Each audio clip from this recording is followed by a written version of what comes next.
আসসালামু আলাইকুম গাইস। তো সবাই কেমন আছেন? আশা করি ভালো আছেন, আমিও ভালো আছি। তো আজকে আপনাদের সামনে নতুন একটি ব্লগ নিয়ে আসলাম। এখানে বড় ভাইদের পক্ষ থেকে পার্টি হচ্ছে। তো দেখতেছেন সবাই একে একে চলে আসছে, পাতিলা মাতিলা নিয়ে চলে আসছে। এখানে মুরগি কাটাকাটি করতেছে।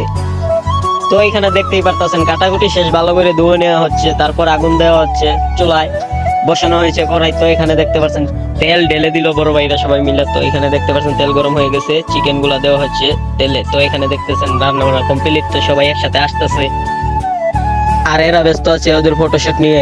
এইখানে রাজীব ভাই একটা ছবি তুলতে চাইলো, ছবি তুলতে দিল না, তাই দুঃখ প্রকাশ করতেছে। আর উনি হলেন আমাদের বড় ভাই, যাকে আমরা সব সময় পাশে পাই। আর এই কিউট গোলুমুলু বাবুটা হইলো বড় ভাইয়ের বাবু। তো দেখতেই পারতেছেন কি সুন্দর নাচতেছে, এইদিকে চুম্মা দিয়ে দিল, কি করলো এটা। তো এইখানে একে একে সবাই একসাথে হয়ে গেছে। তো এখানে সবাই মিলে ছবি তুলতেছে, বড় ভাইয়েরা সাথে আছে। আর এখানে চাল ঢেলে দেওয়া হচ্ছে। সুমন ভাই এখানে দেখতেছেন লাড়াচাড়া দিতেছে, আর সুমন ভাইকে হেল্প করতেছে আতিক। এদিকে আছে খোকা ভাই, বড় ভাই। তো এখানে সালাদ কেটে নেওয়া হচ্ছে, কারণ সালাদ ছাড়া তো জমেই না। তো সালাদ কাটতেছে আব্দুল সালাম আর আতিক। সেই স্বাদ।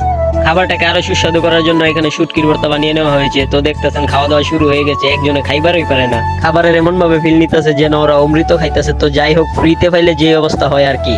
তো সবাই ভালো থাকবেন, দেখা হবে আরেকটি নতুন ব্লগ নিয়ে। তো আজকের মতো এখানেই শেষ।